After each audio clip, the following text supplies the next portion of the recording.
નમસ્કાર દર્શક મિત્રો, આયજ એપિસોડ સૌનું હાર્દિક સ્વાગત છે। હું છું આપણી જહાની મકવાના। સંસ્કૃત કરતા પહેલા નજર કરીશું મુખ્ય સમાચાર પર। ખાણ ખનીજના લાચિયા નરેશ જાની તથા અન્ય બે અધિકારીઓએ સરકારને 1,17,02,673 નું નુકસાન કર્યું હોવાની ફરિયાદ એસીબીમાં વધુ એક ફરિયાદ નોંધાઈ। ભરૂચમાં સ્વયં સૈનિક દળ દ્વારા બુદ્ધ પૂર્ણિમાની જાહેર રજાની માંગ સાથે કલેક્ટરને રજૂઆત કરાઈ। સ્પામાં મૂકવામાં આવતી ગૌતમ બુદ્ધની પ્રતિમાઓ અને ફોટા દૂર કરવાની પણ કરાઈ માંગ। ભરૂચ તાલુકા પંચાયતની કાવી સીટ 2 પર નો ભાજપનો ઉમેદવાર પરાજિત થતા પિતા સાથે ખુલ્લી તલવારે નીકળતા આખરે ગુનો દાખલ, પોલીસે એફઆઈઆર દાખલ કરી। ભરૂચના પશ્ચિમ વિસ્તારમાં વોર્ડ નંબર 9 માં એક રિક્ષા ચાલક ભાજપનો નગરસેવક બન્યો। ભરૂચના પશ્ચિમ વિસ્તારમાં પોપટી ખાડી વિસ્તારમાં રહેતા અને વોર્ડ નંબર 9 માં તેઓ ભાજપમાંથી નગરપાલિકાની ચૂંટણીમાં ટિકિટ આપવામાં આવી હોય। તેઓ ધોરણ 10 સુધી અભ્યાસ કર્યો છે અને સામાન્ય પરિવારમાંથી આવતા હોય, પરંતુ તેઓ ચૂંટણીમાં પોતાનો રિક્ષાનો વ્યવસાય ચાલુ રાખી પ્રચાર પ્રસાર કરીને 3,691 મતથી વિજેતા થતા તેઓમાં ખુશીનો માહોલ વચ્ચે તેઓએ કહ્યું હતું કે આમ તો ભાજપમાં ટિકિટ માટે ઓળખાણ અને દબાણ લગાવવું પડતું હોય છે, પરંતુ ભાજપે મારી ઉપર જે વિશ્વાસ મૂકીને મને ટિકિટ આપી હતી, હું આવનાર 5 વર્ષમાં મારા વોર્ડમાં વિકાસના કામો આગળ ધપાવીશ, પરંતુ સાથે સાથે મારા રિક્ષા ચાલકોને રિક્ષા સ્ટેન્ડની જે તકલીફો પણ પડી રહી છે તેને પણ દૂર કરવાના પ્રયાસો કરીશું તેવો સંકલ્પ પણ કર્યો છે। હું અતુલ મિસ્ત્રી જય ભારત ઓટો રિક્ષા એસોસિએશનનો મહામંત્રી છું અને વોર્ડ નંબર 9 માં જે મને ભારતીય જનતા પાર્ટીએ ટિકિટ આપી છે તેનો હું ખૂબ ખૂબ આભારી છું। અને રિક્ષા ચાલકોને જે કઈ તકલીફ હશે તો રિક્ષા ચાલકો માટે ખરે પગે ઊભા રહીશું। जय हिंद, जय भारत ऑटो रिक्शा एसोसिएशन प्रमुख जिला प्रमुख आबिद मिर्जा। आज बहुत गौरवनी बात है कि अमरो एक महामंत्री अतुल मिस्त्री भारतीय जनता पार्टी में 9 नंबर वोर्ड में चूंटाई आयो है। अमरा घणा समय थी भरूच नगरपालिका जोड़े आर्थिक अमरो मुठभेड़ रही है, रोड रस्ता माटे स्टेन्ड बाबत में। भूतकाल में अमने 30 स्टेन्ड भरूच जिला में अमने मळी गया है भरूच शहर माटे। आवनारा दिवस में भरूच की अमुक जग्या रही गई है जे स्टेन्ड फाळवणी नथी करी। ये भी आज अतुल मिस्त्री अमरा महामंत्री आई गया है, ये भी अमरी रजूआतो राखशे अने टूंक समय में भरूच शहर में जे रही गयेला स्टेन्ड है ये भी मळशे अने जे रिक्शा चालको माटे पहेला भी लड़ता है आज भी लड़शे। रोड रस्ता माटे एमनी समस्या माटे एवी अमे रिक्शा चालको एमथी अपेक्षा राखी छे। ભરૂચ સ્વયં સૈનિક દળ દ્વારા કલેક્ટરને એક આવેદનપત્ર સુપ્રત કરવામાં આવ્યું છે। તેમાં આક્ષેપ કરાયો છે ગુજરાત સરકાર દ્વારા છાપવામાં આવેલા સરકારી કેલેન્ડરોમાં બુદ્ધ પૂર્ણિમાની રજા જાહેર કરવામાં આવેલ નથી, આથી બુદ્ધ પૂર્ણિમાની કાયમી રજા જાહેર કરવાની માંગ કરવામાં આવી છે। આ ઉપરાંત ગુજરાત રાજ્યમાં જુદા જુદા શહેરોમાં ચાલતા સ્પા સેન્ટરોમાં તથા ભગવાન ગૌતમ બુદ્ધના ફોટા મૂકવામાં આવે છે, જેનાથી ધાર્મિક લાગણીઓ દુર્ભાય તેવું કૃત્ય થાય છે, આથી સ્પા સેન્ટરો પરથી ગૌતમ બુદ્ધના ફોટા હટાવવાની પણ માંગ કરવામાં આવી છે। જય ભીમ, નમો બુદ્ધાય। મારું નામ જિજ્ઞાસા।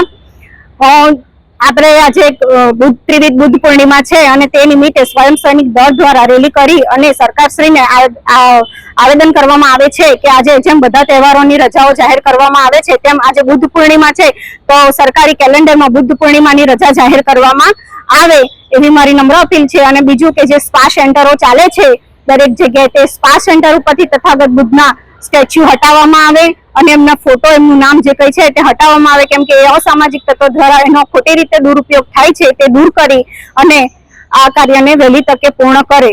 અને ભરૂચ જિલ્લાના જંબુસર કાવી પોલીસ મથકમાં બીટ પોલીસ જમાદાર પોતે ફરિયાદી બની સોશિયલ મીડિયા ઉપર છેલ્લા 3 દિવસથી કાવી પોલીસ મથકની હદમાં 2 ઈસમો પોતાના હાથમાં ખુલ્લી તલવારો સાથે ભયનો માહોલ ફેલાવી રહ્યા હોય તેવા પ્રકરણમાં તાલુકા પંચાયતની ચૂંટણીમાં કાવી સીટ 2 પર પરાજિત થયેલા શકીલ ખાલિદ અહેમદ મલેક તથા તેના પિતા ખાલિદ અહેમદ મલેક હોય અને તેઓ ચૂંટણીમાં હારી જતા ગામમાં પિતા પુત્ર ભયનો માહોલ ઊભો કરવા ખુલ્લી તલવાર સાથે જાહેર માર્ગો ઉપર નીકળ્યા હોય તેવા ફોટા અને વિડીયો વાયરલ થતા મીડિયાના અહેવાલ બાદ 3 દિવસે મીડિયાના ચકડોળે ચઢેલા વાયરલ ફોટા વિડીયો મુદ્દે પિતા ખાલિદ મલેક અને ભાજપના ખેસ સાથે પરાજિત ઉમેદવાર તેમનો દીકરો શકીલ મલેક સામે જીપી એક્ટ 135/3 તથા બીએનએસની કલમ 223 ગામમાં ભયનો માહોલ ઊભો કરવા હેઠળ ગુનો દાખલ કરી બંનેની ધરપકડ કરી કાયદેસરની કાર્યવાહી કરી સાથે પાણી પુરવઠો પણ બંધ કર્યો હોય તેને રાબેતા મુજબ પણ પોલીસે કરાવ્યો હોય અને ગામમાં કોઈએ કોઈથી ડરવાની જરૂર નથી તેવી અપીલ પણ પોલીસ મથકના પીઆઈ કે.એમ. ચૌધરીએ કરી છે. લીંબચિયા સમાજના આ પ્રાચીન મંદિરનું નવનિર્માણ પૂર્ણ થતાં વૈદિક મંત્રોચ્ચાર, હવન અને ધાર્મિક વિધિ પૂજા કરવામાં આવી હતી. શ્રી લીંબચ માતાજીની પવિત્ર મૂર્તિની વિધિવત સ્થાપના કરવામાં આવી હતી.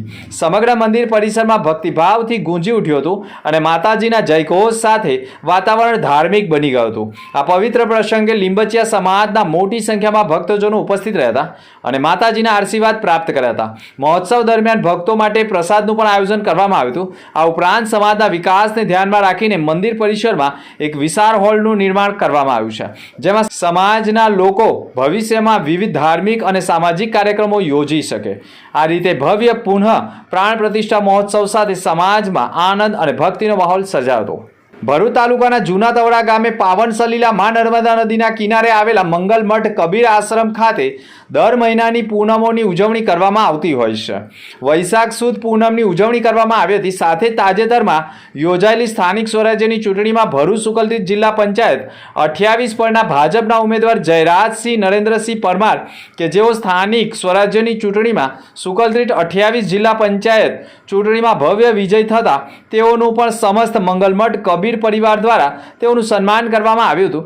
સાથે જ મહાઆરતી, મહાપૂજન અને મહાપ્રસાદીનો કાર્યક્રમ યોજાયો હતો, જેમાં ખૂબ મોટી સંખ્યામાં લોકો જોડાયા હતા. આમોદ તાલુકાના આછોદ ગામે સુજલામ સુફલામ જળ સંચય અભિયાન 2026 જળ સંચય જનભાગીદારી 2.0 હેઠળ કાંસને પહોળો અને ઊંડો કરવાની કામગીરી શરૂ થતાં જ વિકાસના નામે ગોટાળાની ગંધ આવવા લાગી હતી.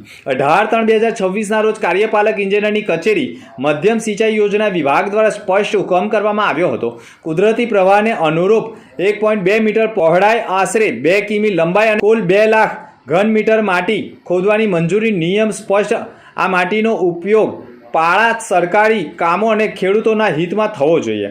જો કે મોટું કૌભાંડ થતું હોય તેવા આક્ષેપ થયા હતા. ગ્રામજનોના ગંભીર આક્ષેપથી હુકમમાં દર્શાવેલા સ્થળને બદલે પરમાર સમાજ, સોલંકી સમાજ તથા અન્ય ગોચરની જમીન પર ખોદકામ ચાલી રહ્યું છે. જો આ સત્ય છે તો માત્ર નિયમો ભંગ નહીં પરંતુ ગામની સામૂહિક સંપત્તિને નુકસાન થતું હોવાના આક્ષેપ સાથે લોકો મેદાનમાં ઉતર્યા હતા. ભરૂચ જિલ્લાના અંગાળેશ્વર ગામ ખાતેનો નવો સર્વે નંબર 11 પર પરમિટ ધારકને 50,000 મેટ્રિક ટન સાદી રેતી ખનીજ ખાણકામ માટે 120 દિવસથી પરમિશન મળી હતી, જેમાં 20/2/2023ના રોજ નાયબ કલેક્ટર શ્રીનાઓના અધ્યક્ષપણા હેઠળ મામલતદાર શ્રી ભરૂચ ગ્રામ્ય તથા ભરૂચ શહેરનાઓની એક ટીમે બનાવીને પરમિટવાળી જગ્યા ઉપર સ્થળ તપાસ રેડ કરતા પરમિટવાળી જગ્યાના અક્ષારેખાંશ અને જ્યાં ખરેખર ખાણકામ ચાલુ છે ત્યાં જગ્યા ઉપર મોટા પ્રમાણમાં ખનન હતું. બિનઅધિકૃત રીતે ખોદકામ કરવામાં આવ્યું હોવા છતાં આ કામના આરોપી નરેશ માવજી જાની કે જેઓ પરમિટ ધારક દ્વારા ખનીજનું ખનન, વહન તથા સંગ્રહની વિગતો તથા જપ્ત કરેલા વાહનો, ખનીજ વગેરે બાબતની તમામ હકીકતો અંગે પોતે જાતે કે તેઓની કચેરીના જાણકાર કર્મચારી દ્વારા ખરાઈ કરાવ્યા વિના અંગારેશ્વર ગામના તલાટી, ક્રમ મંત્રીના સરપંચશ્રીઓ દ્વારા કરેલ પંચ કેસની આધારભૂત માહિતી જેનો હવાલો આપી સરકારી પરિપત્રો, જોગવાઈઓ તેમજ પરમિટ મંજૂરી હુકમના જણાવેલા શરતોની અવગણના કરી હતી અને છતાં પણ તેને છોડી મૂકવામાં આવ્યા હતા. આમ 48,85,360નું આર્થિક નુકસાન પહોંચાડેલું હતું. અંગારેશ્વર ગામની જમીન પર પરમિટ ધારક 10,000 મેટ્રિક ટન મંજૂર મળેલ તેના કામે પરમિટ ધારકે રોયલ્ટી બેલેન્સ પૂર્ણ થયેલ હોવાથી અરજી આપેલ તેના આધારે આરોપી 1 નરેશ માવજી જાની, ઇન્ચાર્જ ભૂસ્તર શાસ્ત્રી, વર્ગ 1 ખાણ ખનીજ અને વિભાગની કચેરી ભરૂચનાઓના આદેશ અનુસાર અશ્વિનભાઈ લાલજીભાઈ કોટડિયા, વર્ગ 3 ખાણ અને ખનીજ વિભાગની કચેરી ભરૂચ તથા આરોપી 2 ભાવેશ રામજી પરમાર, માઇન સુપરવાઇઝર ખાણ અને ખનીજ વિભાગની કચેરી ભરૂચનાઓએ કરેલ સ્થળ નિરીક્ષણમાં રોજમ કામની માપણીમાં આંકડા તથા નકશા તૈયાર કરી આખર હુકમ માટે આરોપીને આપતા આરોપીએ પણ પરમિટ ધારકને આર્થિક લાભ કરાવવાના હેતુસર મોટું નુકસાન કરી કૌભાંડ કર્યું હતું. આ મામલે 67,17,313 દંડ થવા પાત્ર હતો, પરંતુ આરોપી 1 થી 3 નાઓ એકબીજાના મેળા પીપળામાં સરકારશ્રીની ઉદ્યોગ અને ખાણ વિભાગના પરિપત્રો, સરકારશ્રીની જોગવાઈઓ, શરતો તથા પદ્ધતિનું ઉલ્લંઘન કરીને પરમિટ ધારકો દ્વારા કરવામાં આવેલા ખનીજ ચોરી બિન અધિકૃત રીતે ખાણ કરવામાં આવ્યું હોય, જેના કારણે ખનન થયેલ હોવા છતાં કામના આરોપીએ એકબીજાના મેળા પીપળામાં મોટા પાયે કૌભાંડને અંજામ આપ્યો હતો, જેથી રાજ્ય સેવક તરીકેની હોદ્દાનો દુરુપયોગ કરી સરકારશ્રીને સર્વે નંબરની 11માં 49,85,360 તથા 67,17,313 મળી અંદાજે 1,17,02,673નું નુકસાન કર્યું હોવાનું સામે આવ્યું છે, જેના કારણે ત્રણેય આરોપીઓ પર વધુ એક ગુનો દાખલ કરવામાં આવ્યો છે. અંતમાં મુખ્ય સમાચાર પર ફરી એક નજર. ખાણ ખનીજના લાંચિયા નરેશ જાની તથા અન્ય 2 અધિકારીઓએ સરકારને 1,17,02,673 નું નુકસાન કર્યું હોવાની ફરિયાદ એસીબીમાં વધુ એક ફરિયાદ નોંધાઈ. ભરૂચમાં સ્વયં સૈનિક દળ દ્વારા બુદ્ધ પૂર્ણિમાની જાહેર રજાની માંગ સાથે કલેક્ટરને રજૂઆત કરાઈ. સ્પામાં મૂકવામાં આવતી ગૌતમ બુદ્ધની પ્રતિમાઓ અને ફોટા દૂર કરવાની પણ કરાઈ માંગ. ભરૂચ તાલુકા પંચાયતની કાવી સીટ 2 પર નો ભાજપનો ઉમેદવાર પરાજિત થતા પિતા સાથે ખુલ્લી તલવારે નીકળતા આખરે ગુનો દાખલ, પોલીસે એફઆઈઆર દાખલ કરી.